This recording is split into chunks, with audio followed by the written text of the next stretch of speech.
Hello बच्चों।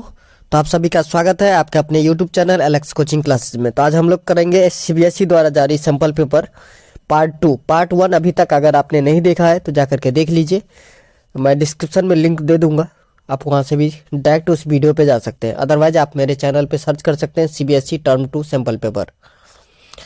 तो first video में मैंने क्वेश्चन नंबर 8 तक समझा दिया था, अभी क्वेश्चन नंबर 9 से 9 ऑनवर्ड करेंगे। तो पहला क्वेश्चन नंबर 9, पहले क्वेश्चन रीड कर लेते हैं क्या कह रहा है। क्वेश्चन कह रहा है the distribution given below shows the runs scored by a batsman in one day cricket matches, find the mean number of the runs. एक बैट्समैन द्वारा डिफरेंट मैच में, अलग अलग मैच में स्कोर दिया गया है, इसका मीन निकालना है आपको। ठीक है, सो मीन के लिए हमें डाटा क्या सब चाहिए, पहले आपको बेसिक कंसेप्ट भी बता दें। पहला चाहिए CI, जिसको हम लोग क्लास इंटरवल बोलते हैं। दूसरा चाहिए फ्रीक्वेंसी ग्रुप डाटा के लिए। तीसरा चाहिए क्लास मार्क, जिसको हम लोग एक्स से दिखाते हैं, क्लास मार्क जिसको हम लोग एक्स से डिनोट करते हैं। तो क्लास मार्क कैसे निकलता है आप लोगों को पता होगा। क्लास मार्क के लिए फॉर्मूला होता है upper limit plus lower limit divided by 2, याद है, लोअर लिमिट डिवाइडेड बाय 2। और उसके बाद एक लास्ट टर्म की जरूरत पड़ती है, वो है f इंटू एक्स, और आपका फॉर्मूला होता है sigma f x by sigma F. मतलब f इंटू एक्स का जो कॉलम है उसको प्लस करना है, फ्रीक्वेंसी वाली कॉलम को प्लस करना है, और दोनों को डिवाइड कर देना है, that is the mean. Basic concept I hope आपको समझ में आ गया होगा। चलिए अब क्वेश्चन करके देखते हैं।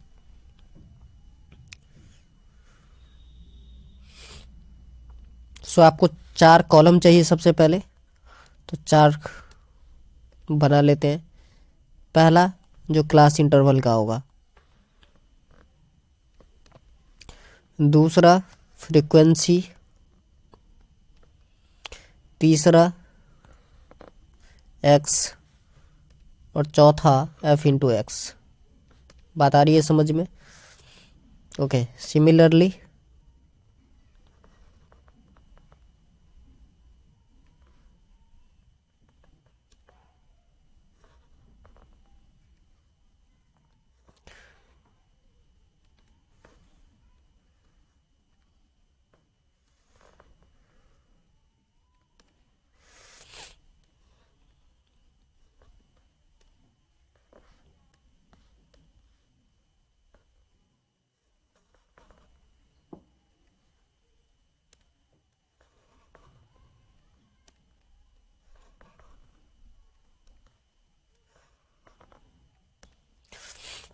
ओके। सो पहला है आपका क्लास इंटरवल, दूसरा फ्रीक्वेंसी, तीसरा class mark that is x, and fourth one is f into x. इतनी बात आ रही है समझ में?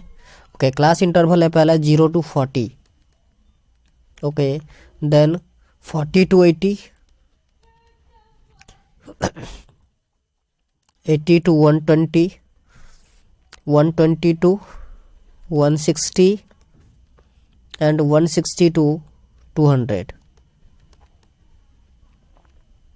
फ्रीक्वेंसी आपको गिवन है 12, 20, 35, 30 एंड 23। एक्स निकालना है, तो एक्स के लिए मैंने आपको अभी बताया lower limit plus upper limit divided by 2। So lower limit plus upper limit divided by 2, यही फॉर्मूला आपको लगानी है और आसानी से आ जाएंगे। सो देखिए 0 प्लस 40, तो 40 divided by 2 means 20। 80 plus 40 120, 120 divided by 2 means 60। कितने का डिफरेंस है? 40 का। सो 100, 100 एंड 40, 180। ओके, अब आपको f इंटू एक्स करना है। सो 12 इंटू 20, 240, 240, then 1200, then 3500, then 14 3 जा 42, so 4200, and this one is 4140। अब इसको जब प्लस करोगे आप तो इसको लिखना है sigma f x. So sigma f x equals to आ गया आपका, प्लस करने के बाद 13280, ये आएगा आपका sum of f x. Sigma f means summation of f, तो सम ऑफ एफ जो है वो आपका आ रहा है 120। तो मेन के इक्वल्स टू फॉर्मूला होता है sigma f x by sigma F, sigma f x by sigma F. So 13280 divided by 120, सो 0 से 0 कैंसिल आउट, 12 से आप डिवाइड करोगे तो डिवाइड करने के बाद आएगा 110.67, यही हो गया रन्स, यही आंसर हो गया। Okay, question number 10। Question number 10 कह रहा है 2 vertical pole of different height are standing 20 metre away from each other on the level ground. The angle of elevation of the top of the first pole from the foot of the second pole is 60 degree and the angle of elevation of the top of the second pole from the foot of the first pole is 30 degree. Find the difference between their height of two pole. Okay, बोला दो पोल है, दोनों के height different है, मतलब एक छोटा एक बड़ा होगा। फर्स्ट के दोनों के बीच का डिफरेंस 20 मीटर है। फर्स्ट पोल के टॉप से दूसरे पोल के फुट के बीच का जो एंगल है, एंगल ऑफ एलिवेशन है, वो 60 है और दूसरे का 30 है। तो कह रहा है दोनों का डिफरेंस क्या होगा। ये देखिए, ये एक फिगर मैंने बना रखा है यहाँ पर, आप यहाँ ध्यान से देख सकते हैं। ये जो पोल है, इस पोल के इस बीच का डिस्टेंस 20 मीटर है। ये पोल है एक और ये दूसरा। तो फर्स्ट के टॉप से दूसरे का फुट का बीच का जो एंगल है वो ये 60 डिग्री, और दूसरे का टॉप और फर्स्ट का फुट इसका एंगल है 30 डिग्री। तो आपसे पूछ रहा है कि इस दोनों के बीच में हाइट का कितना गैप है, हाइट का डिफरेंस क्या है, मतलब ये कितना हाइट है। ठीक है, ये वाली, तो इसी को हम निकालेंगे अभी। ठीक है, फिगर आ गया समझ में आपको। तो हम लिखेंगे let P Q and R S. Question number 10, let P Q and R S be two poles of different height.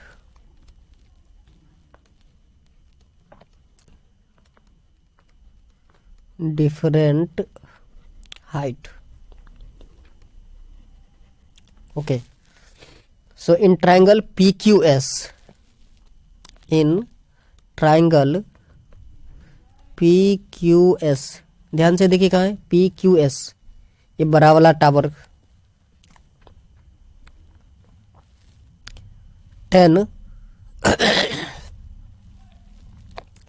1060 degree. So 1060 degree is equals to हो जाएगा आपका perpendicular by base. So perpendicular क्या है आपका P Q, तो P Q upon में base means Q S. So P Q को मैंने वाई लेट किया है, तो वाई बाय 20। अब बेटा ध्यान से देखो, 1060 का वैल्यू होता है 1 अपॉन में √3 होता है only. So √3 is equals to Y upon में 20, या y इक्वल्स टू आप लिख सकते हो 20√3। यहाँ तक बात आ रही है समझ में? आई होप यहाँ तक आपको क्लियर होगा। चलिए दूसरा ट्रायंगल ले लेते हैं। इन ट्रायंगल RSQ में, इन ट्रायंगल RSQ, इसमें देखिए 1030 डिग्री, मतलब ये एंगल अगर लेते हो आप तो ठीक सामने वाला क्या हो जाएगा perpendicular. So RS by QS, तो 1030 degree is equals to RS by QS। So RS को हमने x लिस्ट किया है, तो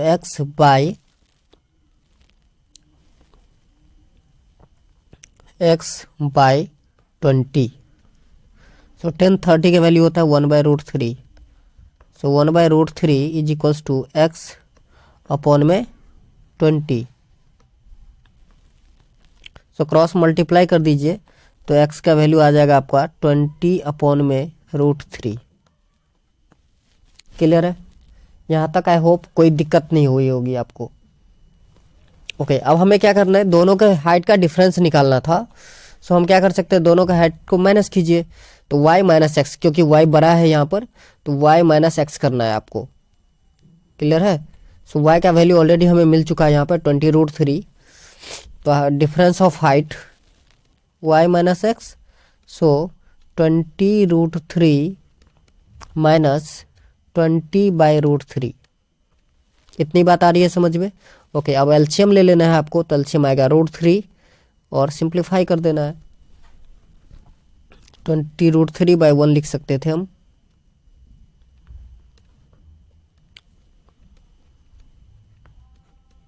अब एलसीएम आप लोगे तो √3 आएगा। ये हो गया आपका 20 × 3 माइनस 20। सो 23 जा 60 माइनस 20 40, 40/√3। इसको सिंप्लीफाई करने के बाद जो आंसर आता है वो है 23.06 मीटर। यही हो गया आपका फाइनल आंसर। चलिए, इसके और में भी एक क्वेश्चन है a boy 1.7 metre tall is standing on a horizontal ground, okay, 50 metre away from a building. The angle of elevation of the top of the building from his eyes is 60 degree. Calculate the height of the building. पूरा एक लड़का 1.7 metre लंबा है जो एक building से 50 metre दूर खड़ा है। ठीक है, उसके आई का जो कांटेक्ट हो रहा है बिल्डिंग के टॉप से, वो एंगल ऑफ एलिवेशन आपको दे दिया है कितना, 60 डिग्री। तो पूछ रहा है बताइए कि उस बिल्डिंग का हाइट कितना होगा। ओके, ये देखिए, ये एक फिगर है यहाँ पर देखिए, ए बी एक बॉय है, ए बी एक लड़का है। ठीक है, ए बी और क्यू आर दोनों सेम ही होंगे। और ये जो आप देख रहे हैं पी क्यू, ये बिल्डिंग है। पी क्यू क्या है आपका, बिल्डिंग है। तो बिल्डिंग के टॉप से यहाँ पे बॉय है, यहाँ से ऊपर देख रहा है तो यहाँ पर उनका आंख होगा यहाँ पर।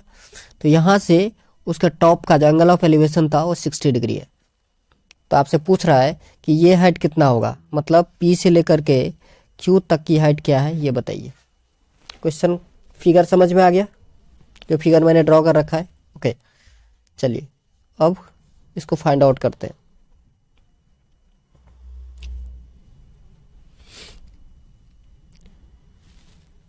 सो आप लेट कर सकते हो, लेट 10 का और क्वेश्चन है ये। Let A B a boy and P Q be a building.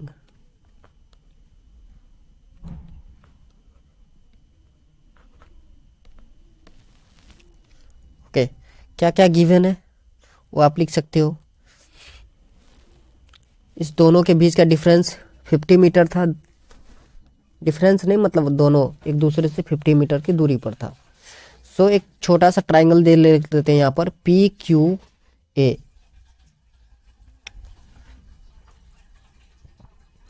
यहाँ पर ध्यान से देखिए, पी क्यू ए है ना, इसमें ले लेते हैं। तो इसमें देखोगे कि बहुत आसानी से हमें निकालना है tan 60 का वैल्यू। सो tan 60 अगर आप लेते हो, यहाँ पर ये tan 60 हम लेते हैं, तो ठीक सामने वाला क्या हो जाएगा, परपेंडिकुलर, मतलब ये परपेंडिकुलर और ये है आपका बेस। सो बेस और परपेंडिकुलर में क्या डिफरेंस, कौन सा आइडेंटिटी लगता है, tan थीटा, इसलिए हमें tan लेना है। आप बच्चे लोग क्वेश्चन पूछते हो कि सर tan आपको कैसे पता चल गया। So in triangle P A Q ले लेते हैं, P A Q. Okay, so tan 60 degree is equals to P Q upon में ए क्यू। ओके, सो 1060 का वैल्यू है √3। So √3 equals to P Q हमें नहीं पता है, निकालना है। नीचे 50, ए क्यू आपको दिया है 50।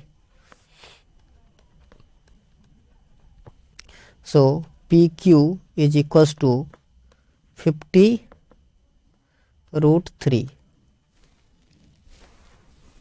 ठीक है, ओके, यहाँ तक बिल्कुल सही।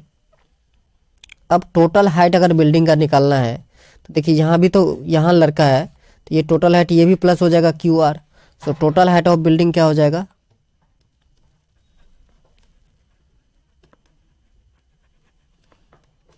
$50 √3, ये तो पी क्यू हो गया, प्लस ये बच्चे की जो हाइट थी वो भी तो बिल्डिंग के नीचे भी तो होगा। सो 1.7 मीटर। तो दोनों को कैलकुलेट करोगे आप तो ये आ रहा है 88.2 मीटर। बेटा यहाँ पे √3 का वैल्यू पुट कर देना है 1.732 और 1.7 प्लस कर देना है। क्लियर है? चलिए next question, question number 11। The internal and external radius of a spherical shell are 3 centimeter and 5 centimeter respectively. It is melted and recast into a solid cylinder of diameter 14 centimeter. Find the height of the cylinder. Also find the surface area of the cylinder. Take pi equals to 22/7. देखिए सबसे पहले क्या हो रहा है कि एक cell है, उसको रिकास्ट करके क्या बनाया जा रहा है, सिलेंडर। तो बेटा फिक्स है कि volume of shell equals to होगा वॉल्यूम ऑफ सिलेंडर, तो इसी से हमें वैल्यू आ जाएगा।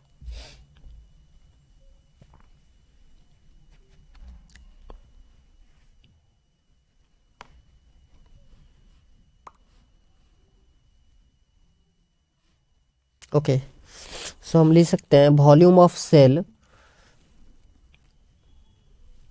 क्वेश्चन नंबर 11 है ये, volume of cell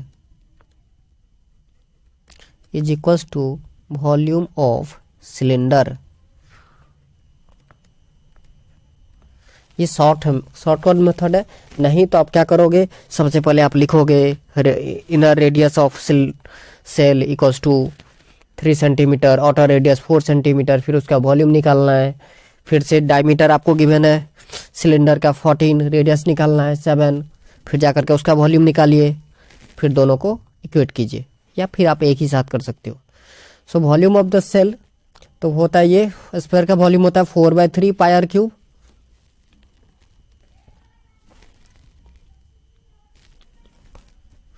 pi r cube. So 4/3 pi r cube means r आपको गिवन था, आउटर था 5, सो 5 का क्यूब माइनस इनर था आपका 3, सो 3 का cube is equals to volume of cylinder.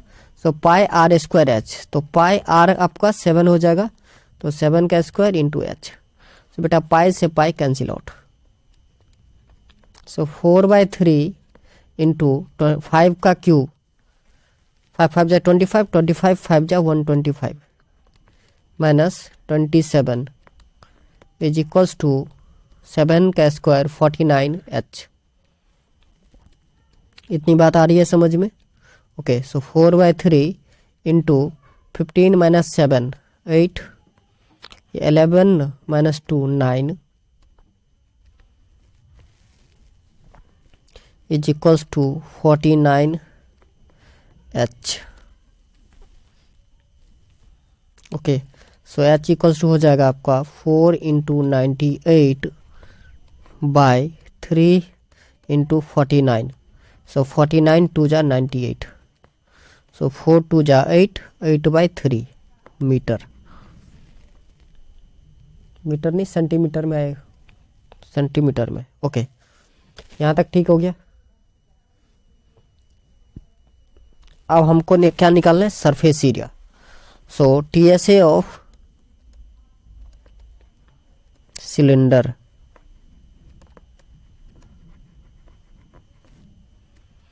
आप कहोगे सर टीएसए आपको कैसे पता चले, तो बेटा सिलेंडर बनाओगे तो उसका ढक्कन भी तो बनाओगे, सिलेंडर का कोई शेप बनाओगे तो उसका ढक्कन उक्कन नहीं बनाओगे क्या। So 2 pi r into r plus का एच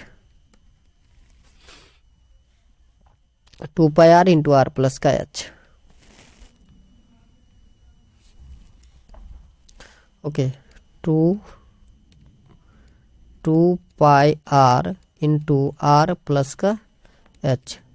सो देखिए 2 pi r means 2 into 22/7 into r 7 plus 8/3। Clear है? ओके, सो 7 से 7 कैंसिल आउट, 22 2 जा 44 इंटू 29/3, 7 3 जा 28 प्लस 7 3 जा 21 प्लस 8 29। तो इसको जब आप सॉल्व कर दोगे तो ये आंसर आता है 425.33 सेंटीमीटर क्यूब। क्लियर? चलिए नेक्स्ट। तो 11 तक हो गया क्वेश्चन। क्वेश्चन नंबर 12 जो अगले पार्ट में है। ओके, क्वेश्चन नंबर 12 है, prove that the angle between the two tangent drawn from an external point to a circle is supplementary to the angle subtend by the line segment joining the points of contact to the centre. कह रहा है prove कीजिए कि दो tangent जब draw किया जाएगा, ठीक है, तो वो दोनों का एंगल सप्लीमेंट्री होगा सब्टेंडेड बाय द लाइन। यहाँ पर देखिए मैंने दो टेंजेंट खींचा है, एक है पी ए, एक है पी बी। यहाँ पर ये आपका ओ पॉइंट है जहाँ से एक लाइन ड्रॉ की गई है। तो एक और चीज़ आपको बताया था कि जब आप सेंटर से कोई लाइन ड्रॉ करोगे, रेडियस जो होगा वो कॉन्टैक्ट पॉइंट पर 90 डिग्री एंगल बनाता है। तो ये भी 90 डिग्री है, ये भी 90 डिग्री है। इतनी बात क्लियर है बेसिक कंसेप्ट से जो मैंने बताया था इस चैप्टर का। ओके, अब हमें प्रूफ करना है, क्या प्रूफ करना है कि ये इसका जो सम है वो सप्लीमेंट्री मीन्स 180 डिग्री होगा। चलिए प्रूफ कर लेते हैं। तो यहाँ पर एक क्वाड्रिलेटरल आपको दिख रहा होगा, क्या ओ ए पी बी, क्या O A P B. So in quadrilateral O A P B में क्वेश्चन नंबर 12 है, in quadrilateral O A P B, O A P B बिल्कुल सही। तो पहला angle O A P plus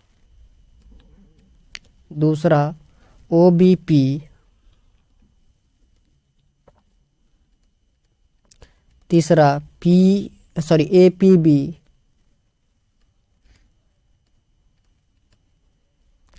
plus दूसरा B angle, O angle लेना है। सो B O ए या ए ओ बी जो भी आप लिखना चाहो एक ही चीज़ है,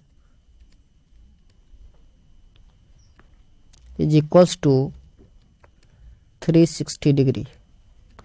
ओके, अब बेटा यहाँ पर देखो एंगल ए और एंगल बी पर 90 डिग्री बन रहा है। सो आप लिख सकते हैं यहाँ पर एंगल ओ ए पी की जगह पर हम लिख सकते हैं 90 degree plus angle O B P के जगह पे भी लिख सकते हैं 90 डिग्री, क्योंकि ये दोनों कॉन्टैक्ट पॉइंट पर जो एंगल बनता है वो 90 डिग्री होता है। Plus A P B plus A O B is equals to 360।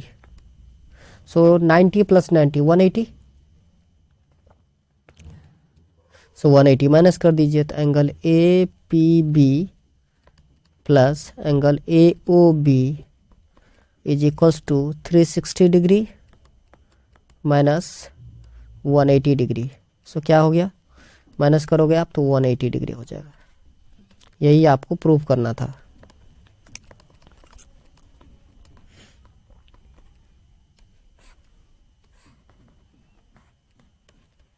बात आ रही है समझ में? चलिए नेक्स्ट क्वेश्चन देख लेते हैं। नेक्स्ट क्वेश्चन है, two tangent T P and T Q are drawn to a circle with centre O from an external point. Prove that angle P T Q, ध्यान से देखिए, पी टी क्यू मीन्स ये angle is equals to 2 times of angle O P Q. O P Q means O P Q, O P Q, ये वाले angle के, ठीक है, ये आपको दिखाना है। चलिए, तो हमको पता चल गया कि पी टी और टी क्यू ये दो टेंजेंट है, मीन्स यहाँ पर ये 90 डिग्री एंगल बनेगा, यहाँ भी 90 डिग्री एंगल बनेगा। इतनी बात तो क्लियर है। सॉरी, यहाँ इस तरफ नहीं बनेगा, यहाँ नहीं बनेगा क्योंकि यहाँ सेंटर से नहीं आ रहे। कहाँ ना बनेगा 90 डिग्री, यहाँ से देखिए सिर्फ ये 90 डिग्री बनेगा, ये पूरा, ठीक है ना। यहाँ पर नहीं बनेगा। बोलोगे सर क्यों? क्योंकि यहाँ पर अगर ऐसे आता लाइन तो फिर 90 डिग्री बनता, सेंटर से आता तो, यहाँ पर सेंटर से नहीं है, कॉर्ड है ये, तो इस तरफ नहीं बनेगा, सिर्फ उसी तरफ 90 डिग्री एंगल बनेगा आपका। पता चल गया ये वाली। चलिए,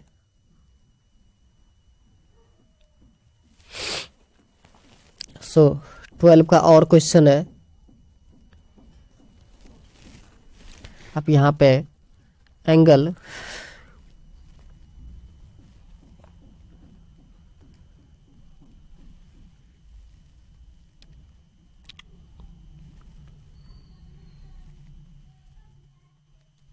late angle T is equals to X degree.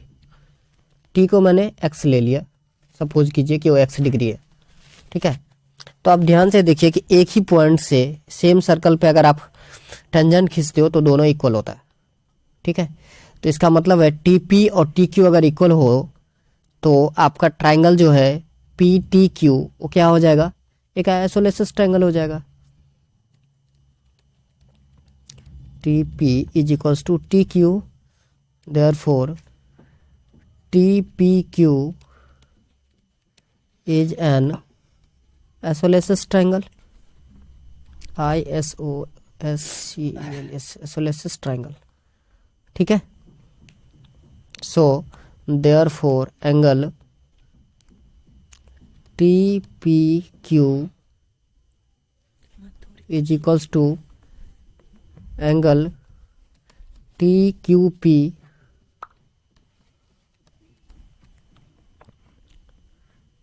Equals to half of 180 degree minus T को एक्स लेट किया तो एक्स कर दीजिए। समझ में आ रहा है? सो 180/2 क्या हो गया, 90। सो 90 डिग्री माइनस x/2। इतनी बात आ रही है आपको समझ में? आप कहोगे सर ऐसा क्यों? तो बेटा देखो, ये एक आइसोलेसिस ट्रायंगल है, मतलब ये और ये दोनों एंगल सेम होना चाहिए, ठीक है। तो इस ट्रायंगल, ये ध्यान से देखिए यहाँ पर फिगर में, ये पूरा कितना होना चाहिए, 180। तो इस दोनों का वैल्यू कैसे पता चलेगा, 180 से माइनस करना पड़ेगा आपको। तो पूरा 180 है, तो ये क्या हो जाता है, 180 माइनस का x, ठीक है। अब ये दोनों सेम है, तो अगर एक का वैल्यू निकालना है तो क्या करना है, 2 से डिवाइड करो। वही मैंने यहाँ पर किया है। बात आ रही है समझ में? चलिए, यहाँ तक बात क्लियर है।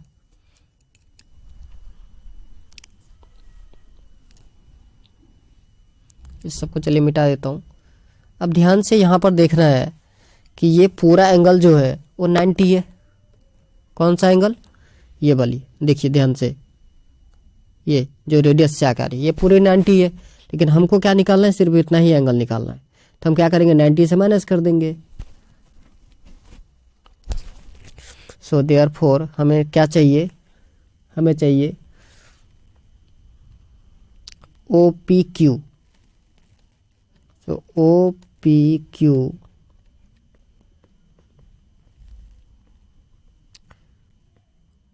इज इक्वल्स टू, हम लिख सकते हैं angle O P T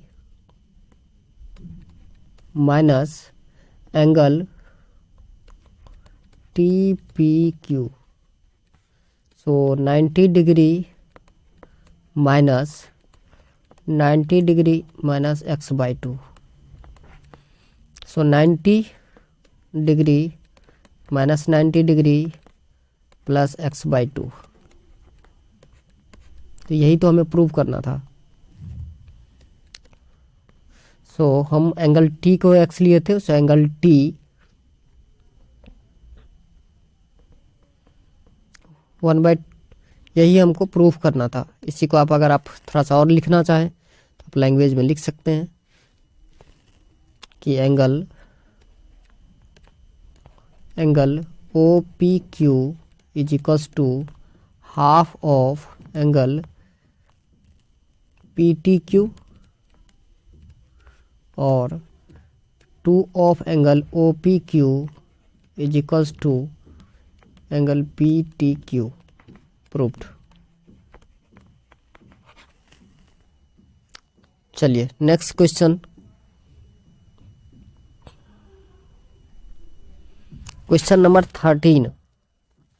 question number 13 है, trigonometry is the form of triangulation form the basis of navigation whether it is by land, sea or air. GPS, a radio navigation system, helps to locate our position on earth with the help of satellites.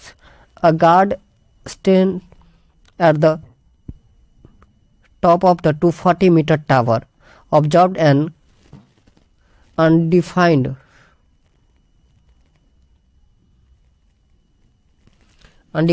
boat coming towards it. A sonometer or inclinometer is an instrument used for measuring angles of slope. The guard used the inclinometer to measure the angle of depression of the boat coming towards the lighthouse and found it to be 30 degree. Lighthouse of Mumbai, ये देखिए ये light house है, ये boat इधर यहाँ पे दिखा रहा है थोड़ा सा। करा make a level figure of the basis of the given information and calculate the distance of the boat from the foot of the observation tower. उसके बाद after 10 minutes the guard observe that the boat was approaching the tower and it's distance from the tower is reduced by 240 into √3 - 1 meter. He immediately raised the alarm. What was the new angle of depression of the boat from the top of the observation tower? चलिए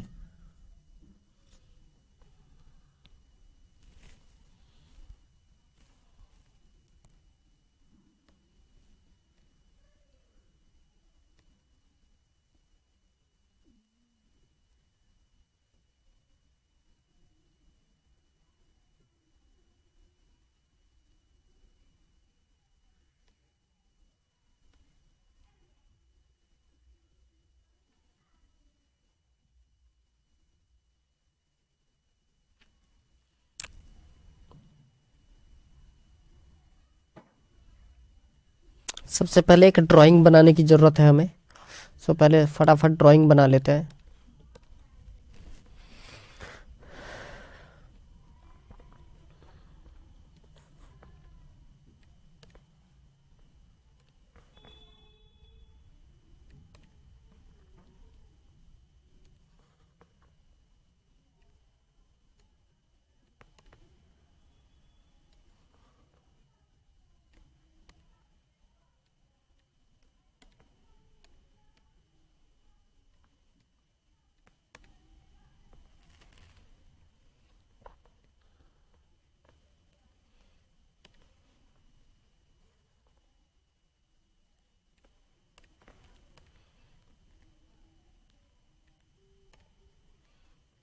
okay देखिए, तो ये angle जो है आपका यहाँ पर ये 30 डिग्री है। सो ये अगर एंगल 30 डिग्री है तो अल्टरनेट इंटीरियर की वजह से ये भी 30 डिग्री हो जाएगा। Okay so P Q R, suppose let it be S. सो ध्यान से देखना है, in triangle P Q R, in triangle P Q R, और ये टावर जो था उसका हाइट गिवन था क्या? Yes 240 metre. सो ये भी लिख दीजिए आपको 240 metre. So in triangle P Q R 1030 degree आप लिखोगे तो देखिए इसके ठीक सामने वाला ये परपेंडिकुलर हो जाएगा। So Q R by base means P Q. इतनी बात आ रही है समझ में? ओके, सो 1030 का वैल्यू होता है 1/√3। So 1/√3 is equals to 240/PQ।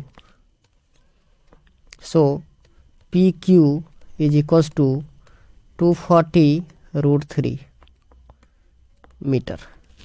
बात आ रही है समझ में? चलिए, यही हो गया डिस्टेंस। पहला क्वेश्चन सॉल्व। दूसरा बोला कि उसका डिस्टेंस रिड्यूस होकर क्या हो रहा था, 240 मीटर। 240 into √3 minus 1 metre. तो क्या करोगे, इसको आप माइनस कर दोगे। पहला का डिस्टेंस क्या है, 240√3, और दूसरा डिस्टेंस क्या बन रहा है अभी, 240 इंटू √3 माइनस 1। डिफरेंस कम हो रहा है तो माइनस कर दीजिए दोनों डिस्टेंस को।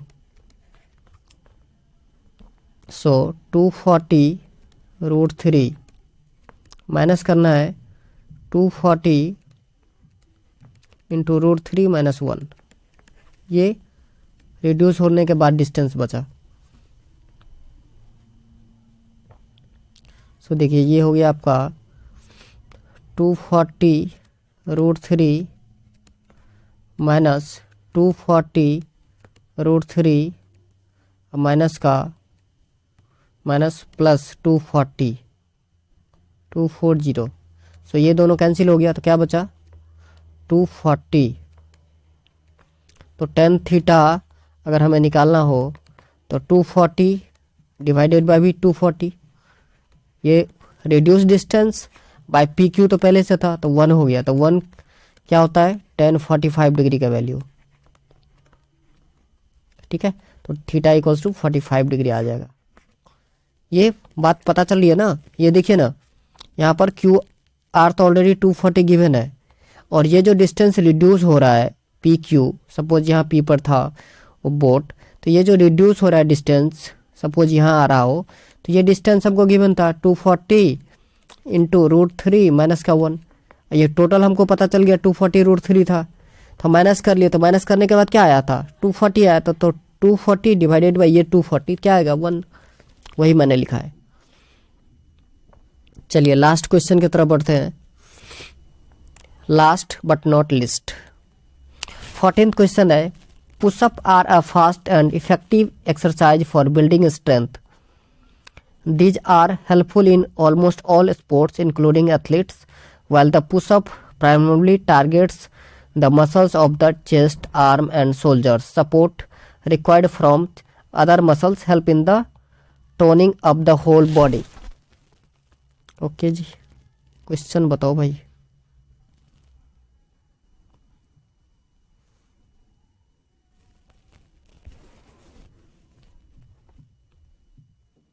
या तो क्वेश्चन ही कट गया आई थिंक मेरे से।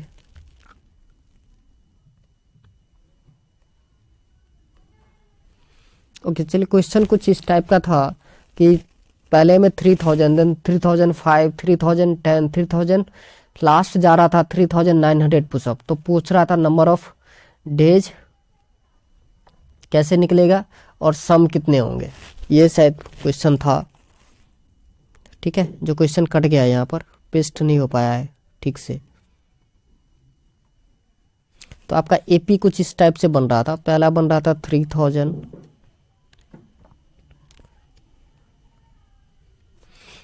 फाइव बढ़ रहा था, सो 3005, 3010, सॉरी लास्ट 3900। तो यहाँ A का वैल्यू है आपको 3000, D क्लियर कर दिख रहा है 5, और AN है 3900। तो नंबर ऑफ डेज कैसे पता चल जाएगा, तो देखिए AN is equals to formula होता है A plus n-1 into D। So 3900 is equals to A का वैल्यू है 3000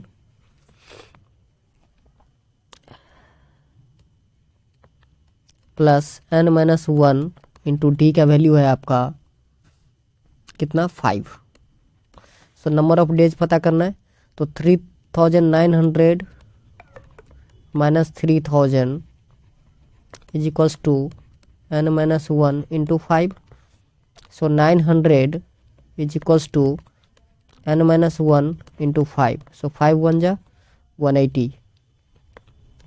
सो n इक्वल्स टू 181 डेज. बात आ रही है समझ में? ओके. सो 181 दिन लगेंगे 3900 पुशअप के लिए.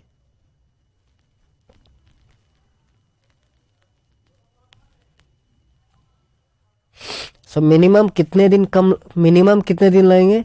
तो n-1 जो है एक दिन कम कर सकते हैं, कम हो जाएगा तो 180 डेज मिनिमम, और मैक्सिमम 181 डेज. ठीक है, चलिए. उसके बाद बोला था कि सम कितना होगा भैया. तो सम के लिए फॉर्मूला आपको याद है, Sn equals to n/2 plus a into A N. Sn equals to n/2 into A plus A N. अब सब चीज़ आपको ऑलरेडी पता है. n हमारा निकला 181/2 इंटू 3000 प्लस 3900. सो 181/2 इंटू 6900. इसको सॉल्व कीजिएगा तो 624450 पुशअप हो जाएंगे आंसर. तो चलिए आज के लिए बस इतना ही. मिलते हैं नेक्स्ट वीडियो में. जय हिंद, जय भारत.